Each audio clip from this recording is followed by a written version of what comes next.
Dear Lady Love TV.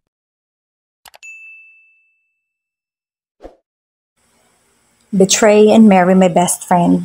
Tunghayan na po natin ang ikalimang bahagi. Maaari nga ang 5 taon ay napakatagal na panahon para sa marami. Ngunit para kay Lawrence, hindi sapat ang panahon na yon para paghilumin ang sugat na nasa kanyang puso. Mula ng araw na talikuran siya ni Jackie para sa best friend nitong si Marco. Hindi niya kasi talaga inaasahan na magagawa pa yun sa kanya ni Jackie dahil damang-dama naman niya ang pag-ibig nito. Nakikita niya ang ningning sa mga mata nito kapag siya'y tinititigan. Ganon din kasi ang tingin niya rito. Parang may mga nakatambay na stars sa mga mata nito kapag kinakausap niya ito. Ngunit kahit na alam niya may pagtingin na sa kanya si Jackie, parang hindi pa rin nabubura sa isipan nito na si Marco ang una nitong minahal. Pero mahal din naman siya ni Jackie. Iyon ang gusto niyang paniwalaan. Nang araw kasing sabihin sa kanya ni Jackie na mahal siya nito, ay umasa siya na tuluyan na siyang natalo ni Marco sa puso nito, lalo na't maraming beses na nitong ibinigay sa kanyang sarili. Inihanda na nga niya ang magiging wedding proposal niya para kay Jackie, dahil talagang wala na siyang gusto pang makasama habang buhay, kundi ito lamang. Ini-imagine na nga rin niya na magkakaroon sila ng anak, na magsasama sila sa isang bubong at magiging maligaya habang buhay. Ngunit parang pinasabog ang lahat ng pangarap niya nung araw na makita niyang magkayakap sina Jackie at Marco. Dapat ay pinaramdam niya sa mga ito ang kanyang presensya, pero hindi niya iyon nagawa dahil natakot siya. Naisip niya kasing baka kaya magkayakap ang dalawa ay dahil nagsabi na si Marco na mahal nito ang best friend. Isang araw kasi ay nilapitan siya ni Marco para sabihin huwag niyang lokohin si Jackie. Wala naman talaga siyang gagawin dahil mahal na mahal niya ang best friend nito pero hindi niya naibulalas. Inamin kasi sa kanya ni Marco na mahal nito si Jackie. Kaya kung lolokohin lang niya ay tinigilan niya na. Nang sabihin ni Marco ang mga salitang mahal ko si Jackie, bigla siyang kinabahan. Hindi lang pala kaba ang nararamdaman niya kundi sobrang takot. Sa simula pa lang kasi, alam niyang mahalan ni Jackie si Marco. Shit, sa kauna-unahang pagkakataon ay nakaramdam siya ng takot na mawala sa kanya ang taong mahal na mahal niya. Kaya naman, lahat ng paraan ay ginawa niya para lang mapaibig niya si Jackie. Baka sakaling ang lahat ng pagmamahal na nararamdaman nito para kay Marco ay makalimutan na nito. Ngunit siya itong hanggang ngayon ay hindi pa rin nakakalimot. Wala siya ibang gustong makatabi sa pagtulog kundi ang una ni Jackie. Marahas na bumuntong hininga ang kanyang pinakawalan. Kung may makakaalam ng takbo sa kanyang puso't isipan, siguradong mapagtatawanan siya. Hindi naman kasi ang isang Lawrence ang dapat na makaramdam ng takot. Dahil mula pa nung ipanganak siya, ay napakaswerte niya na.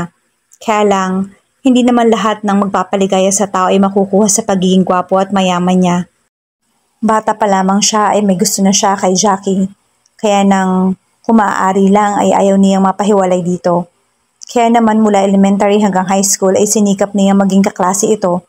At laking tuwa niya nang kumuha rin siya ng kursong mass communication. Dahil iyon ang kursong kailangan niyang kunin. Dahil nga sa TV station ang pinakamalaking negosyo na pag-aari ng kanilang pamilya na kailangang matutukan ng husto.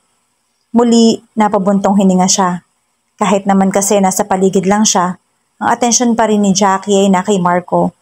Walang ibang gustong kausap at kasama ito kundi ang best friend nito na para bang ang lalaking iyon lamang ang dapat pagkatiwalaan.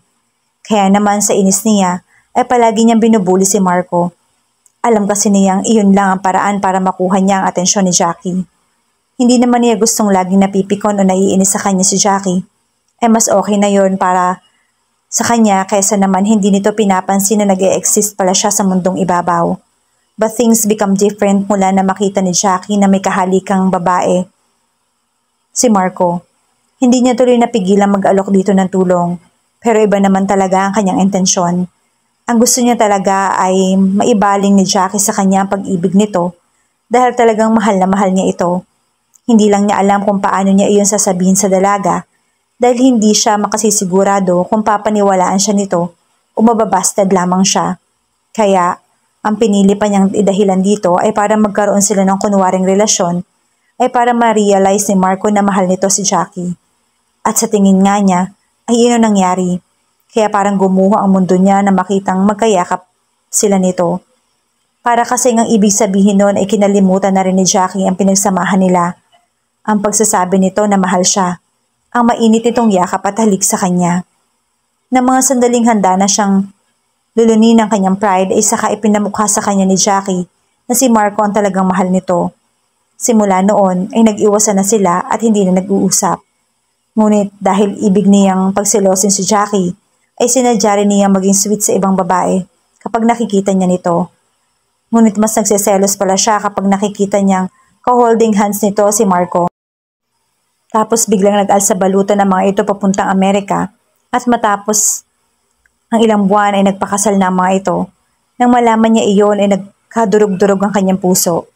Kahit tuloy mahal na mahal pa rin niya si Jackie, ay ginusto na niya itong patayin sa kanyang puso dahil alam niyang baliwala na ang pagmamahal niya rito.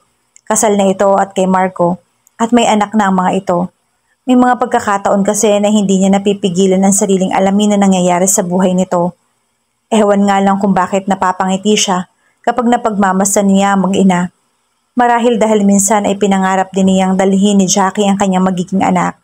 Iyon nga lang, hindi nangyari. Dahil sa huli ay pinili pa rin ito si Marco. Kaya naman, hindi niya alam kung hanggang kailan ba siya makaka-recover sa pagkabigo. Ayaw naman niyang ituon ng atensyon sa iba, sa pag-iinom, dahil alam niyang wala naman iyong magiging epekto sa kanya. Saka ayaw din niya magpakita ng kahinaan sa iba. Ang atensyon niya ay tuloy ibinuhos na lamang sa pamamalakad ng kanilang TV station.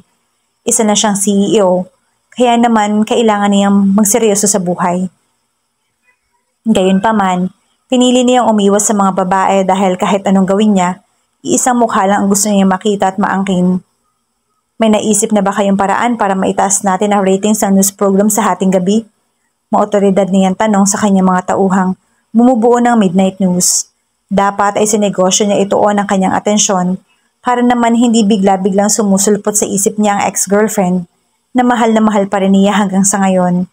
Naaalala niya kasing kapag may problema sa kanilang group project ay lagi may solusyon si Jackie. Kung ang ibang programa ay pasara sa mga oras na iyon, siya ay pipili ng pagkakaroon ng huling balita dahil naniniwala siyang madami pa rin naman nagising kahit alas 12 na. Iyon ay mga taong mayroong insomnia. Pagamat alam niyang ilan na lang ang halos mayroong ganoon, ay pinili pa rin niya sumugal. Marahil dahil gusto pa niya magkaroon ng maraming pera dahil sa palagay naman niya ay doon lang siya magaling sa paggawa ng maraming pera. At alam din naman niyang marami pa rin siyang taong nabibigyan ng trabaho. Makakatulong din po ang interview sa mga matagumpay na tao. Hindi lang dito sa Pilipinas kundi sa ibang bansa. Narinig niya sabi ng isang segment editor na nanggangalang Arman. Like whom? Walang kainte-interes niyang tanong. Jackie Cruz. Fact, hindi niya napigilang ibulalas ang marinig niya ang pangalan ng kaisa-isang babaheng nakabandera sa kanyang puso. Nang mapatingin siya sa nagsalita, ay nakita niyang namutla ito. Sigurado dahil sa pagmumura niya. Marahil iniisip nito na hindi niya nagustuhan ang sinabi nito. Well, talaga naman kasing hindi nagustuhan ang kanyang puso ang narinig. Bigla naman kasing pumintig iyon na para bang hinahabol ng madigno. Go on, sabi niya. Hindi dahil sa interesado siyang mapataas ang kanilang rating, kundi dahil sa gusto niya makarinig ng update tungkol kay Jackie Cruz na alam niyang sikat na manunulat na rin sa Amerika.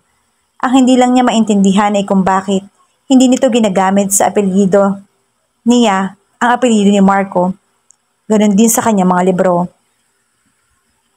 Kahit noong nag-aaral pa sila ay hilig na talaga ni Jackie ang magsulat at kalimitan nga raw ay siya ang bida sa mga horror stories na ginagawa nito lalo na kapag bad trip siya. Hindi naman niya makuhang magalit sa ipinagtapat na iyon ni Jackie. Ang totoo ay natuwa pa siya. Biro mo, kahit galit ito sa kanya ay nakukuha pa rin siya nitong isipin. May pagkakataon tuloy na tinutokso niya ito. Hindi naman talaga ito nagagalit sa kanya dahil palagi niyang inaaway si Marco, kundi dahil noon pa ay pinaglalabanan nito ang atraksyon na nararamdaman sa kanya. Maraming tao nangangarap na maging manunulat, kaya kung mai-interview natin si Miss Jackie, ay siguradong maraming manunood. Filipino pride din siyang maituturing sa larangan ng pagsulat. Parang si Jackie Cruz ang J.K. Rowling ng Pilipinas. Kahit iilan pa lang naman ang librong isinulat niya, naging bestseller naman. Babiyahe pa ang mga manunulat, reporter at cameraman natin sa Amerika? Sarkastikong tanong niya. Si Carmi naman ang sumagot, isa ring segment editor. Pina-follow ko po si Miss Jackie, kaya alam ko nandito na silang mag-anak sa Pilipinas. Nandito na si Jackie sa Pilipinas? Hindi niya napigilang itanong.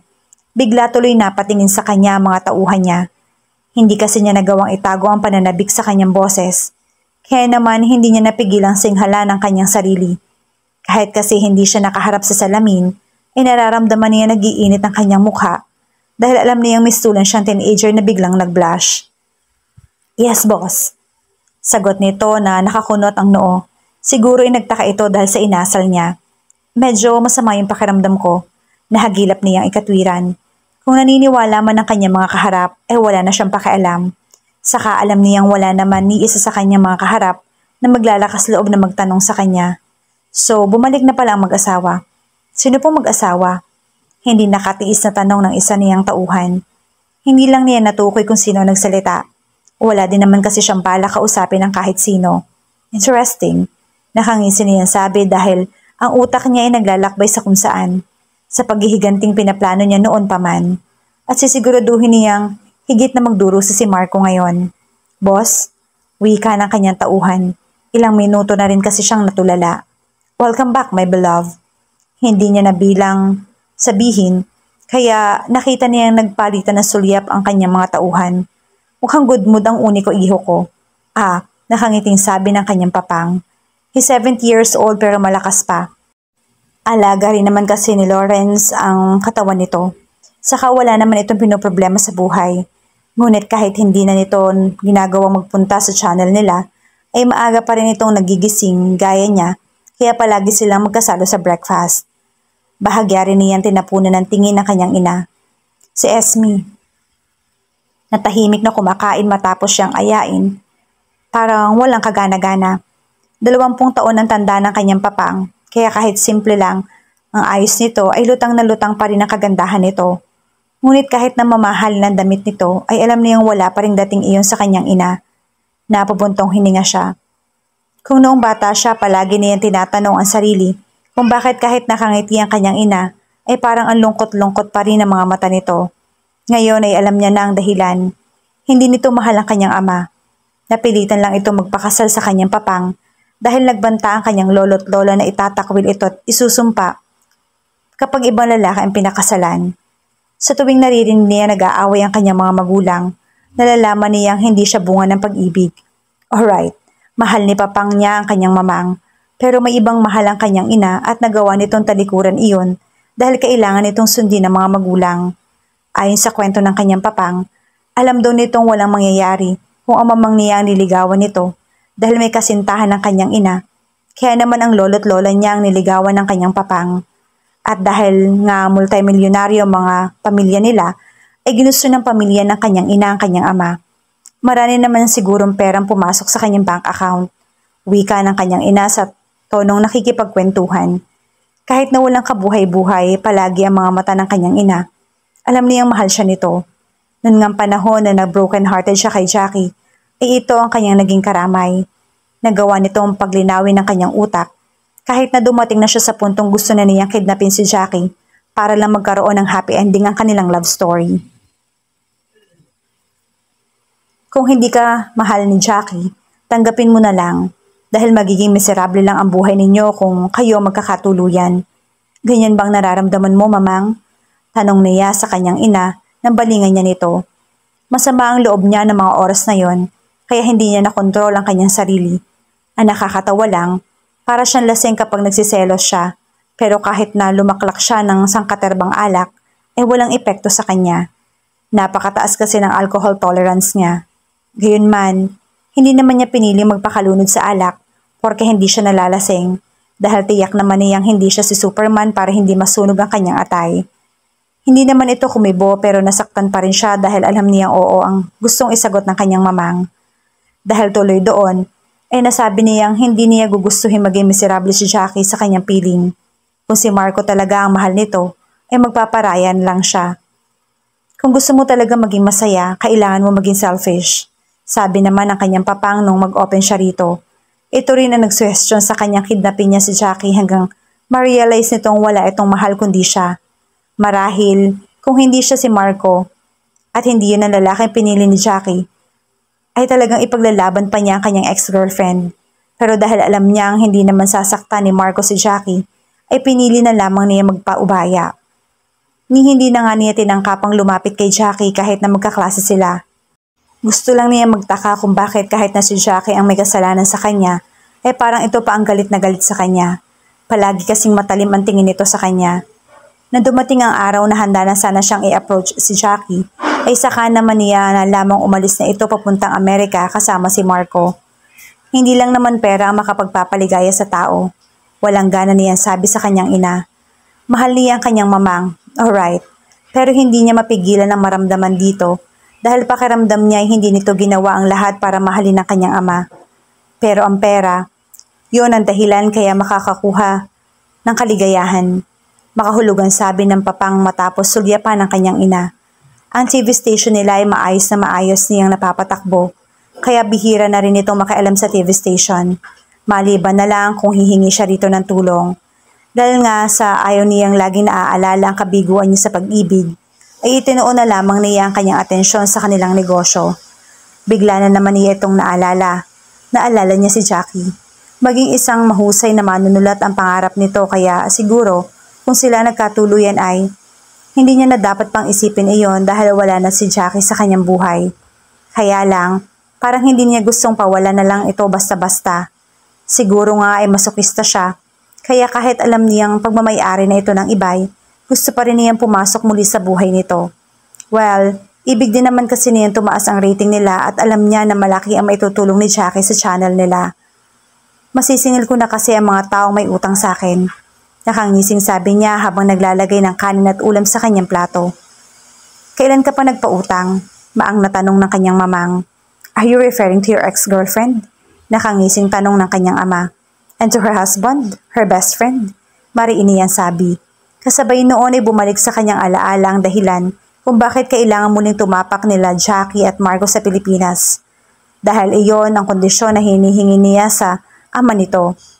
Siya ang dahilan kung bakit kinakailangan bumalik ni Jackie at Marco dito sa Pilipinas. Naglagak siya sa Mabuhay Bank ng 200 milyon 4 years ago. Hindi dahil sa malaki ang interes na makukuha niya, kundi dahil alam niyang isang araw ay magkakaproblema ang bangko ng mga ito. Inakala kasi na matandang na good move ang pagbibigay ng malaking interes para dumami ang kanilang depositor. Nangyari naman iyon kaso nasira sila ng husto nang kumuha sila ng endorser tapos nasangkot sa malaking eskandalo. Nagumon sa sugal kaya naman pati ang bangko ay nadamay. Dahil doon maraming depositor ang biglang nag-withdraw. At dahil ang promo ng mga tan ay maibibigay na ang interes sa unang 6 na buwan, ay kinailangan nilang maglabas ng pera para mabayaran ang utang. At dahil sa malaking na-deposit niya sa kanilang bangko, ay sobrang nataranta ang tatay ni Marco na sabihin niya rito gusto na rin sana niyang i-withdraw ang kanyang pera. Sigurado kasing mas mababaw na mga ito dahil malaki na rin ang babayaran sa kanya. Kaya naman, todo ang pakiusap nitong huwag niyang kunin ang kanyang pera. Pinagbigyan naman niya nito pero mayroon silang kondisyon. Ibig niya bumalik sa Pilipinas ang mag-asawang Marco at Jackie. Wala naman siyang planong agawin pa si Jackie kay Marco. Lalo na't may anak na mga ito. Ang ibig lang talaga niya ay makita rin si Jackie. At makita nito ang kanyang narating. Hindi dahil sa anak siya ng may-ari ng higanteng network, kundi dahil sa nagawa niyang pagpapayaman sa kanilang negosyo. Iyon nga lang ba ang dahilan? Sarkastikong tanong niya sa sarili. Siguro nga, masokista siya. Dahil gusto pa rin niyang makita at makasama si Jackie kahit na pagmamayari na ito ng iba. Hanggang kailan nga kaya maitatago ang tunay na nilalaman ng puso? Alamin natin ang magandang kwento at takbo ng pag-ibig sa pagitan ni Jackie, Marco, at ng lalaking nagparaya na si Lawrence. Abangan natin bukas sa pagpapatuloy ng ating kwento. Shout out sa lahat nating masugid na taga-subaybay. Maraming salamat po sa patuloy ninyong pagsama sa amin sa kwentong ito. Hanggang sa muli. Mag-ingat po tayong lahat.